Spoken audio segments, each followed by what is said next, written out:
Ancient Greece and U.S. governments. Today we will be talking about how they're similar and different. Democracy in Greece. Ever wonder where democracy was created? Ever wonder what that government was like? If you did, you came to the right place. In 507 BC, Cleisthenes, an Athenian leader, created the first democracy in Athens. At the time, leadership was made up of oligarchies and tyrants. Becoming a democracy, let alone letting the people elect leaders, was a big deal. According to History.com, the Athenian government at the time was made up of three parts: the Ecclesia, the Dikasteria, and the Bouli. The Ecclesia made laws and decided foreign policies. The Dikasteria was made up of 6,000 jurors that were lawfully selected. Then there was the Bouli, which was also made up of 500 lottery selected members. They acted like a council. According to Ancient History Encyclopedia, the Council of Bouli voted on important issues such as foreign policy, and during times of crisis, a separate part of the council, the Piraeans, can make executive actions. Even though the Athenians did create democracy, it was only copied for small amounts of in other city-states such as Argos, Syracuse, Rhodes, and Ithrae. Now Adam will be telling us about laws in Greece. Have you ever thought what keeps robbers from robbing? If you said laws, you were right. But what type of laws were in Greece? That we will be figuring out in this paragraph. To start, let's look at the most local laws.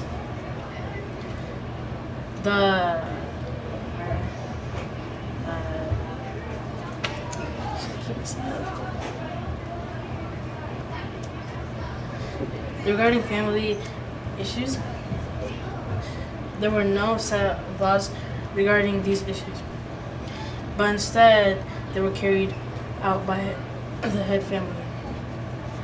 Public laws were supposed to control public services and how public functions should be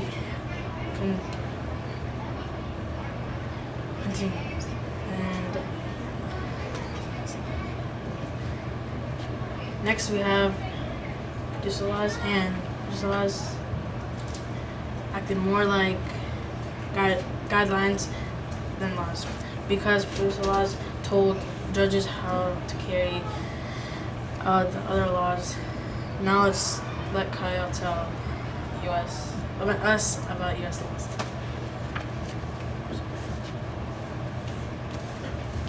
In 700 BC, Greece was considered a city-state within a city-state. Greece was divided into two groups: citizens and non-citizens.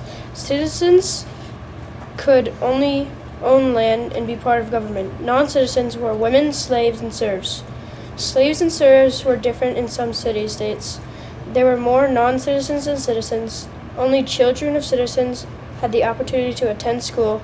Greek rights included the right to vote, serve in the government, and own property. Now let's pass it over to Alexander and talk about democracy in Greece. Democracy isn't just a freedom. It's also a way that government is run. Like in the USA, the government is made up of three branches: the executive branch, which is carried out by the president; the legislative branch, which is made up of the House of Representatives and the Senate; and the judicial branch, which is made up of courts, Supreme Court being the highest. The executive branch, which is made up of the president, is supposed to act as a leader for a country. The president can elect certain government officials and make agencies, but his biggest power is the power to approve or veto laws. The legislative branch, which is divided into two parts, the House and the Senate, is mostly meant to pass laws and make them. The judicial branch is the USA's court system, and the highest court is the Supreme. Now let's listen to Adam and what he has to say about laws in the U.S. Laws are what keeps us safe, but what are they and how are they made in the U.S.? Laws in the U.S. are made by the legislative branch. The legislative branch is made up of the House and Representatives, commonly reserved as the House. As the House. And the sorry.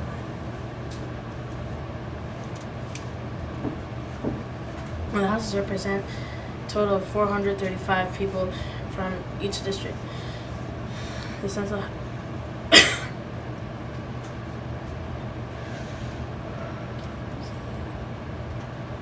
however, only has 100 members, but they serve as 6 years, and representatives only serve 2 years. Laws are passed by these two branches, but what do these laws in the U.S. have to go through to become laws? Well, let's start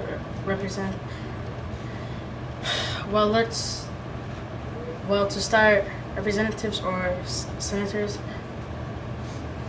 propose a law, then a group of senators or representatives make changes or edit it. Then it is voted on.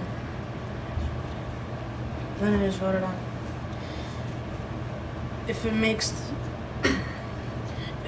through the first house, then it continues. But if it is rejected, it is dead. Then the bill is voted on the other house.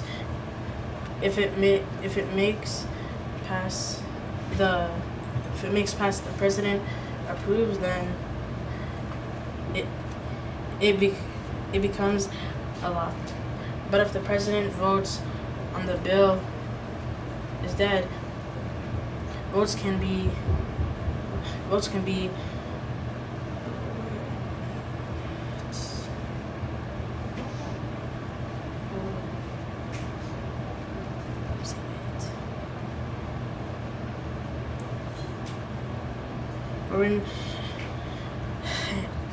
into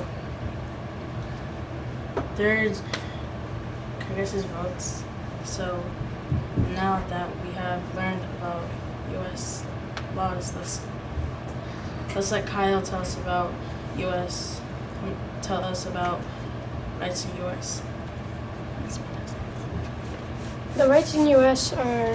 there's not that very many, but they're kind of straightforward. Here are a couple examples. 1, the right to due process. 2, the right of freedom of speech. 3, the right to freedom of religion. 4, the right of privacy.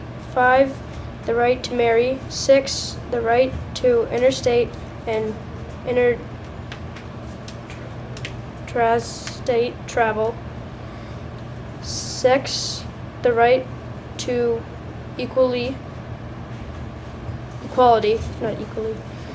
7, the right to assemble, and 8, the right to bear arms.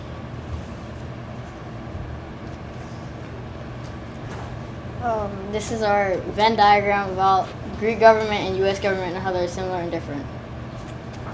First, Greek government excluded rights from women and slaves.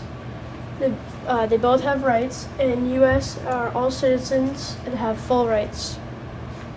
In Greek government, mainly use lotteries to select leaders. They both have 3 branches of government, and the U.S. government uses voting to select leaders. Now, Adam.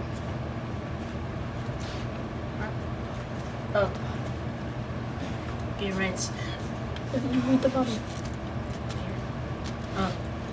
Laws are focused more on security than safety and justice. Gay rights. Both have 3 branches of government. Have laws that help keep everything.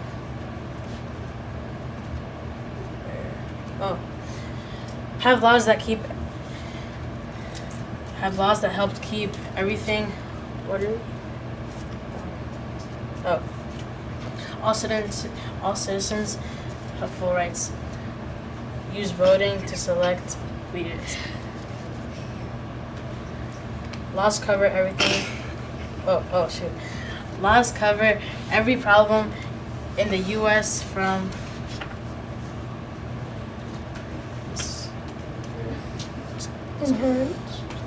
inheritance to theft. Especially Thank you for. Yeah, thank you. Thank you.